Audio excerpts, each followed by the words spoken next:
Se você é psicóloga e tem interesse em saber como ajudar seu cliente a resolver um sentimento de culpa, esse vídeo então é para você. Já vivi muitas experiências com as pessoas chegando até mim com uma série de dificuldades emocionais e muitas delas oriundas de sentimentos de culpa não resolvidos. A minha trajetória de ajudar elas a superar um pouco esse processo e resgatar o desenvolvimento pessoal pode ajudar você a, quem sabe, quando estiver diante de uma pessoa com sentimento de culpa, poder ajudá-la a superar também.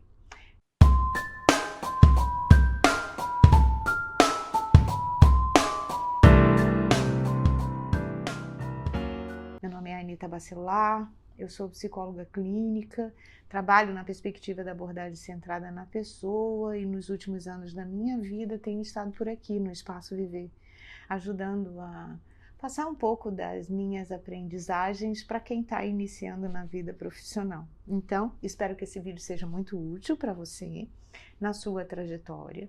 E se o canal de alguma forma tiver ajudando você em alguma coisa, não deixa de fazer inscrição nele, de deixar o like no vídeo e quem sabe um comentário para a gente poder conversar um pouco mais sobre essa temática que eu acho que é muito importante. Mas por que eu acho que é importante?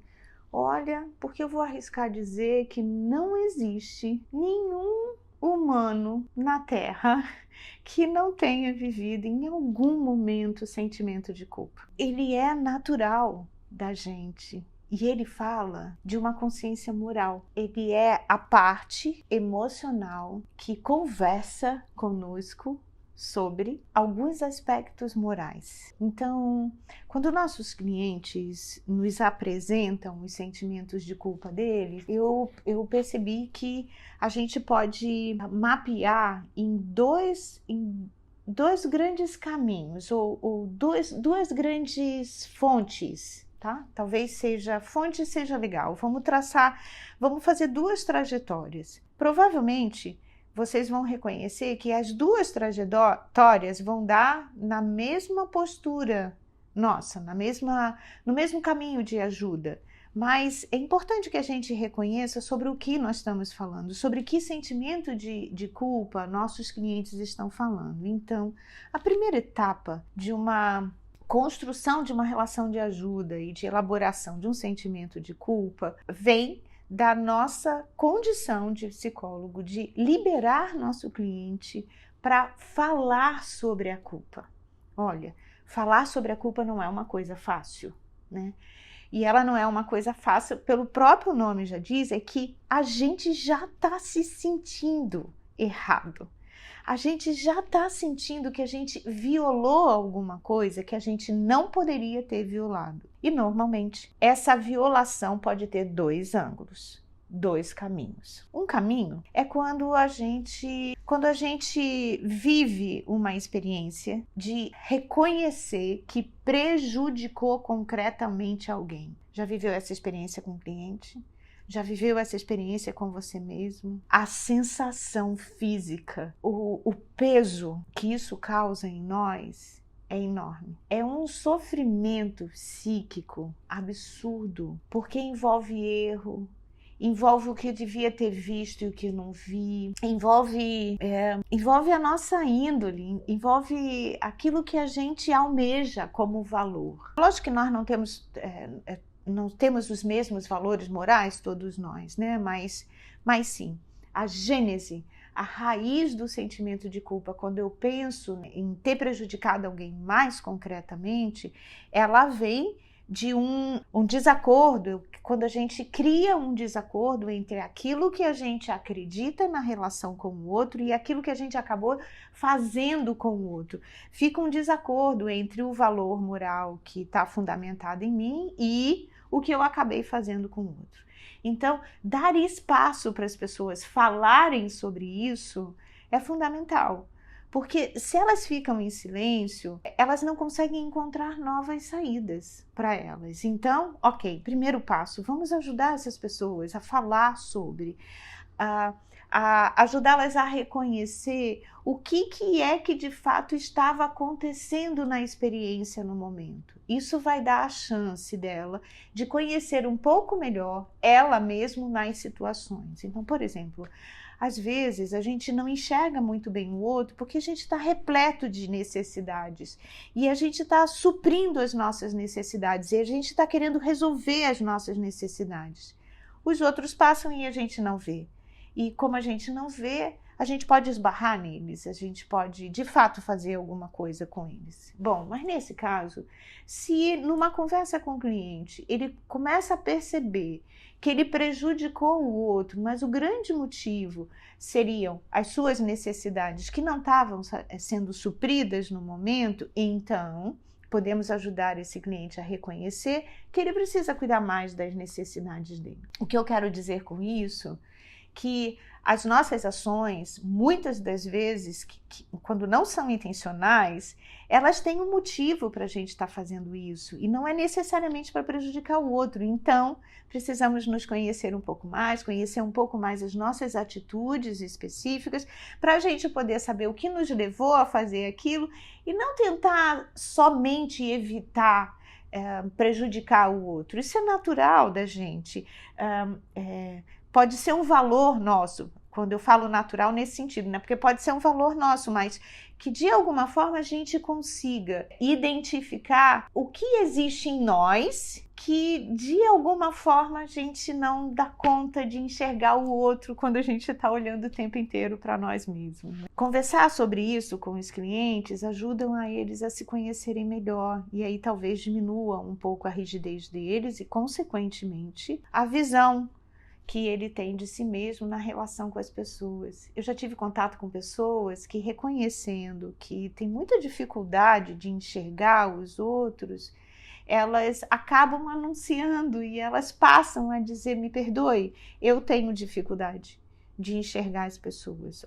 O fato dela reconhecer algumas dificuldades nela já faz com que ela fique atenta e é possível mesmo que diminua um pouco os embates que ela pode ter em relação a prejudicar os outros. Esse é um caminho, né? E eu nem estou pensando em prejudicar os outros de uma forma muito drástica nesse momento. Estou pensando no nosso dia a dia e o quanto que a gente pode atropelar as pessoas e isso nos gera culpa quando a gente está tomando consciência disso, né? Bom, mas tem um outro lado, que é um lado também que me chama muito a atenção no sentimento de culpa, e eu vou dizer que é muito mais frequente do que esse que eu acabei de falar, que é quando o nosso sentimento de culpa envolve uma atitude nossa que não prejudicou ninguém, mas que corre o risco de tocar na minha imagem. Todos nós temos uma imagem de nós mesmos. E essa imagem, ela é mesmo repleta de valores. São valores que às vezes a gente vem construindo desde muito jovem, que vem alimentando os valores, né? Às vezes a gente adquiria esses valores com as nossas famílias, às vezes a gente até fez algumas modificações dele, mas eles nos acompanham. E muitas das vezes esses valores, a gente não ressignifica eles, do estilo. Às vezes a gente tem valores que são lá da época da minha infância, que eu aprendi com meus pais na minha infância, então, portanto, tem uma significação muito apropriada para a infância, e depois eu vou crescendo, vida de adolescência e de adulto, e continuo com o mesmo significado. Sabe aquele valor lá da infância que foi entendido de um jeito? Eu entro na vida adulta com o mesmo significado que eu tive quando eu era uma criança. Daí o que a gente vê é que nós não fomos atualizando os nossos valores com as experiências que foram acontecendo. Então, o que acaba muitas das vezes se dando com os nossos clientes é que eles vêm com valores muito rígidos, que não são pensados, que não são refletidos, que não são reorganizados, ressignificados. E aí, pensando nesses valores, na realidade de uma vida adulta, às vezes, sim, a gente entra em desacordo. Então, digamos que lá no início da vida, a gente possa ter pensado que nós precisaríamos, como um valor, ser sempre muito simpático, cortês, e essa ser a imagem, né? Ser sempre muito solícito, ser sempre muito colaborativo. E ok, pode ser que em alguns momentos a gente não consiga ser. E aí, nos momentos que a gente não consegue ser, a gente põe em risco todas as nossas ações solícitas, porque a gente começa a duvidar de nós mesmos e a gente começa a pensar, será que eu sou solícita mesmo? Será que não? Ai, meu Deus, o que será, né, que eu sou de fato? Então, quando a gente pensa nesse tipo de sentimento de culpa, que ele na verdade reverbera, mas mais para uma imagem que eu tenha de mim mesmo, eu diria, hora de ajudar os nossos clientes a pensar sobre os valores morais que ele tem e de que forma esses valores morais ainda estão atualizados, até onde eles realmente pensam ainda do jeito que eles pensavam antes, quais são os valores que precisam ser reajustados, o que é mais adequado para ele na vida hoje, ou seja, ajudar ele a repensar os valores. Isso precisa de coragem, porque de alguma forma isso vai dar numa reformulação de imagem, mas tem uma coisa que para mim é muito clara, é que se ajudarmos as pessoas a repensarem nos seus valores, sem sombra de dúvida, as atitudes que elas vão ter na vida vão ser muito mais atualizadas e estarão muito mais em acordo com elas mesmas no momento de hoje. Então, vai diminuir muito a possibilidade delas de se envolverem de novo com a formação de um sentimento de culpa. Eu não tenho dúvida de que a elaboração é fundamental e que uma conversa sem julgamento de valor moral nenhum pode ajudar essa pessoa a ressignificar a sua forma de estar na vida, os seus valores, consequentemente as suas consciências morais, né, de todas, a consciência moral de tudo que ela almeja na vida enquanto valor moral e, consequentemente, as suas atitudes estarão mais harmônicas. Eu acho fantástico quando a gente consegue ajudar as pessoas a tomarem uma consciência maior sobre si mesmo, inclusive sobre a nossa consciência moral. Bem, espero ter te ajudado e espero te encontrar no próximo vídeo, tá? Para que a gente continue conversando sobre alguns temas que são fundamentais na prática clínica. Até lá!